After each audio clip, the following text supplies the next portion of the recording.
Modern bikes are supposed to be better. More power, more tech, more everything. Except they're not. At least not in the way that actually matters.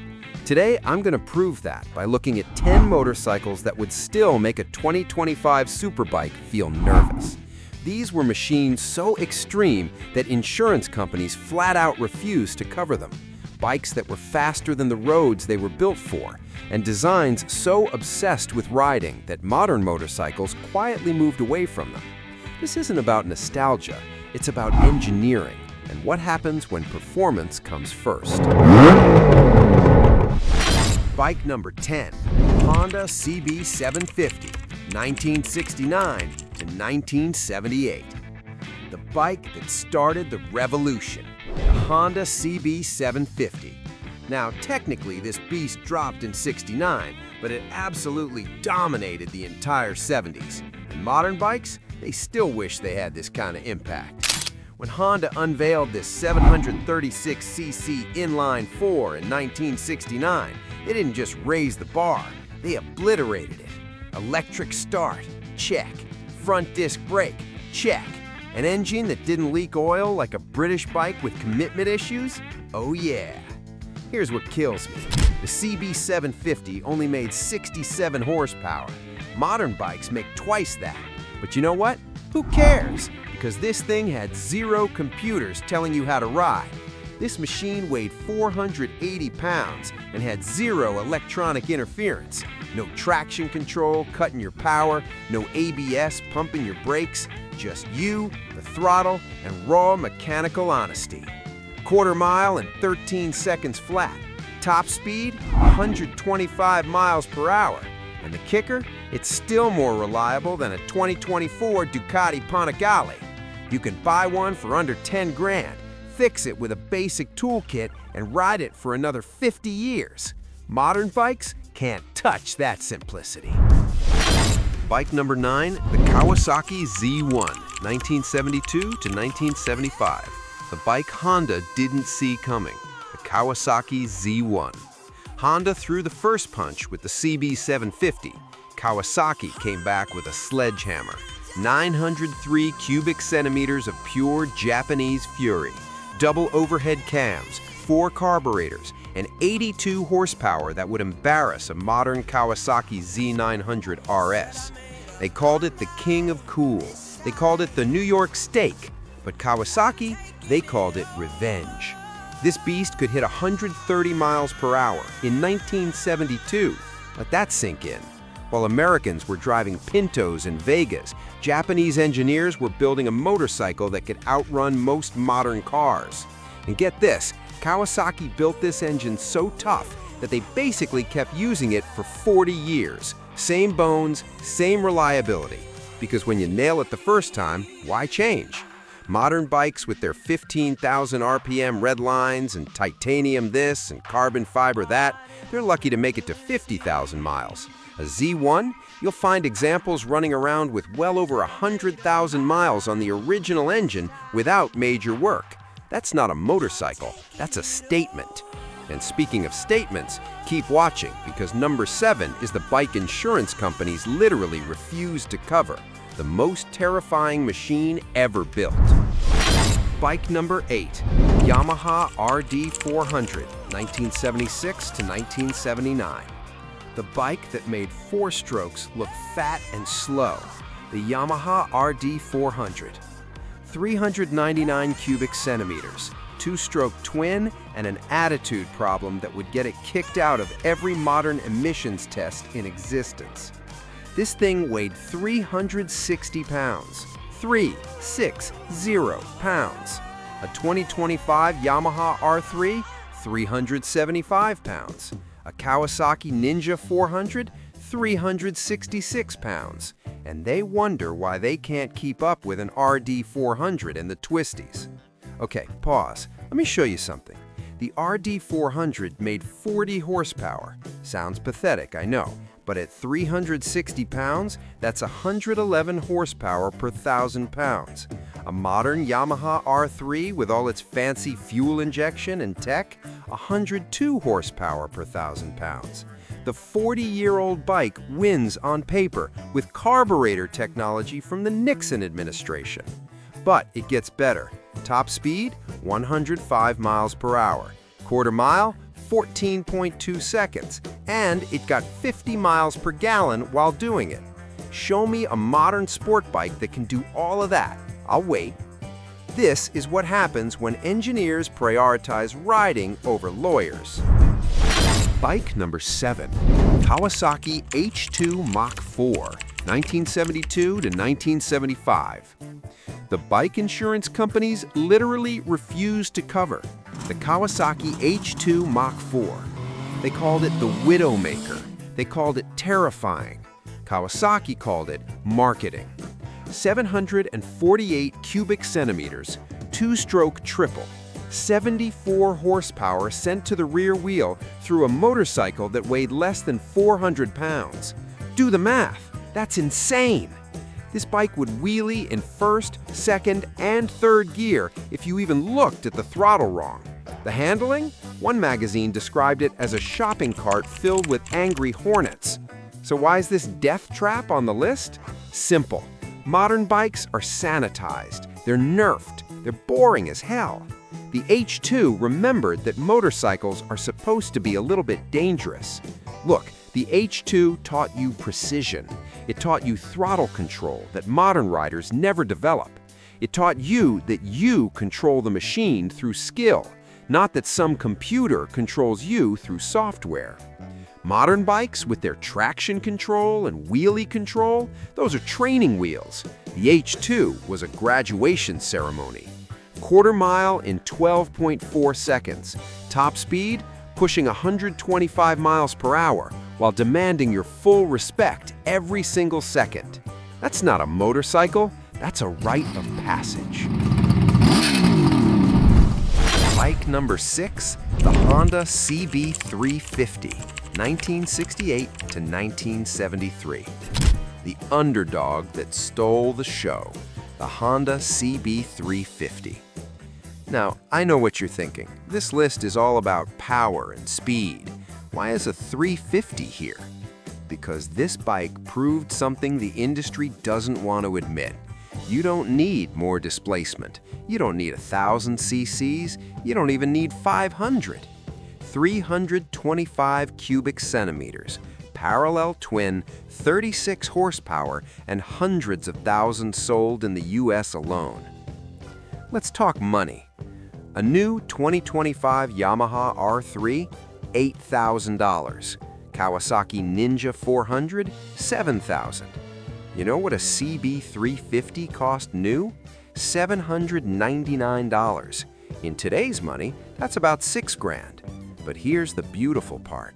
You can buy a running, riding CB350 right now for $3,000. Fix anything that breaks with a screwdriver and a wrench, get 70 miles per gallon, and ride it for the next 30 years without a single computer diagnostic tool. Modern bikes need the dealership. They need the software updates. They need you to keep paying. The CB350, it needs gas, oil, and respect.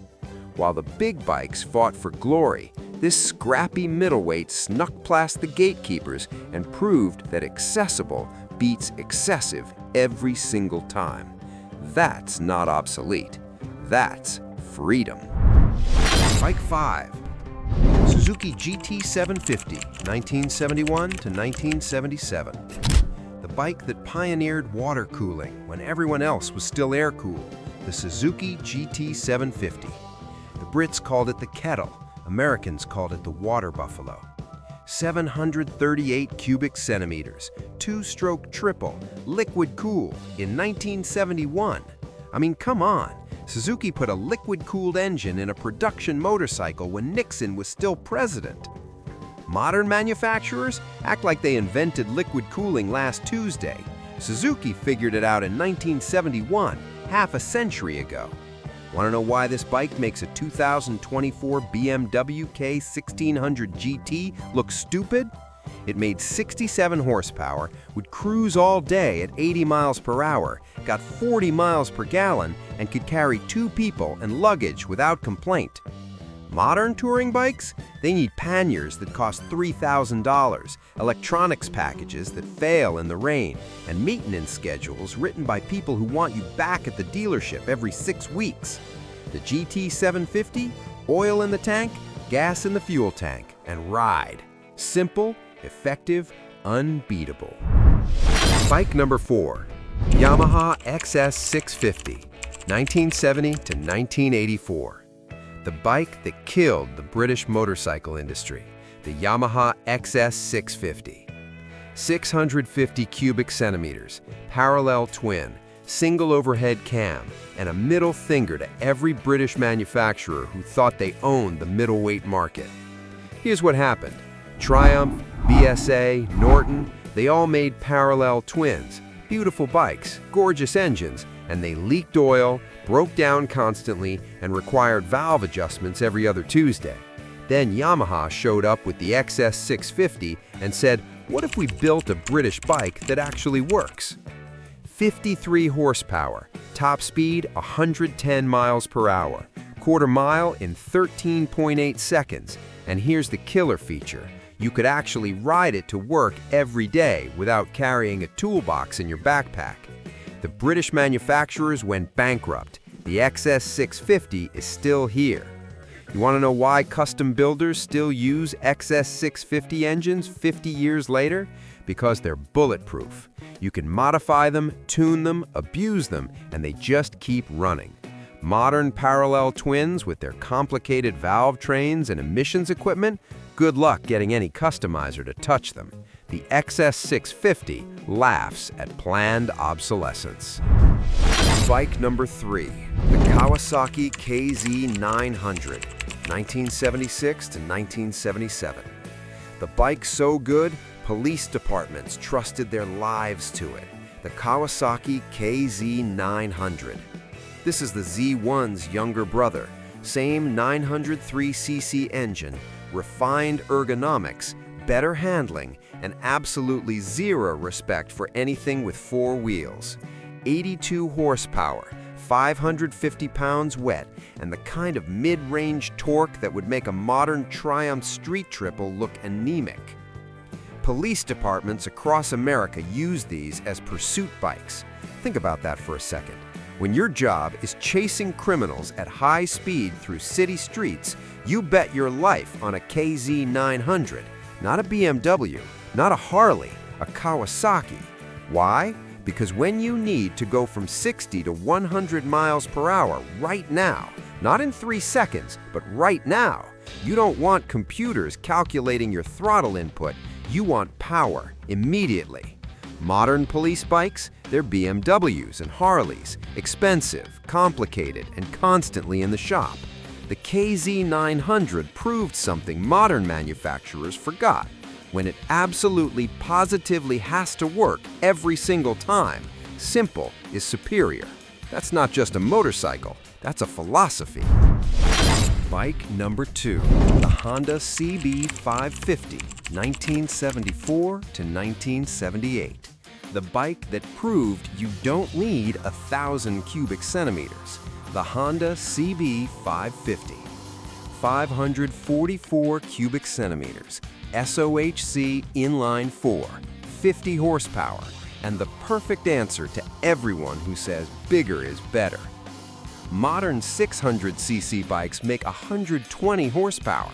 Sounds impressive, right? Until you realize you can't legally use any of it on public roads. Crack the throttle on a 2025 Yamaha R6 and you're looking at 6 months in jail and a lifetime ban from driving. The CB550, you can use every bit of its power. Twist the throttle to the stop and you're at 110 miles per hour. Fast enough to be exciting, slow enough to keep your license. This is the perfect size. Not too big to be intimidating, not too small to be boring. Just right. 45 miles per gallon. Chain maintenance every 500 miles. Valve adjustment every 4,000. Total running costs per year if you ride it daily, maybe $500 including insurance. Modern 600cc sport bikes, $3,000 a year minimum, plus the dealership visits, plus the computer diagnostics, plus the anxiety about dropping a bike worth $15,000. The CB550 makes modern bikes look expensive and complicated. Bike number 1, Kawasaki Z1R, 1977 to 1980. The bike that said touring bikes can be sexy, the Kawasaki Z1R. This is it, the ultimate Japanese motorcycle of the 1970s. The bike that took everything Kawasaki learned and wrapped it in bodywork that made Ducati nervous. 1,015 cubic centimeters, 90 horsepower, bikini fairing, aggressive riding position, and an attitude that said, "I'll tour to California at 120 miles per hour." Modern manufacturers can't figure this out. They make sport bikes that destroy your back after an hour. They make touring bikes that look like refrigerators on wheels. They've forgotten that you can have both. The Z1R remembered. Comfortable enough for 500 miles in a day, fast enough to embarrass sport bikes at the stoplight, reliable enough to do it every day for 40 years. But here's the real reason this bike is number 1. It represents everything the 70s got right about motorcycles. No computers telling you how to ride, no traction control saving you from yourself, no electronic nannies treating you like a child, just pure, unfiltered mechanical communication between man and machine.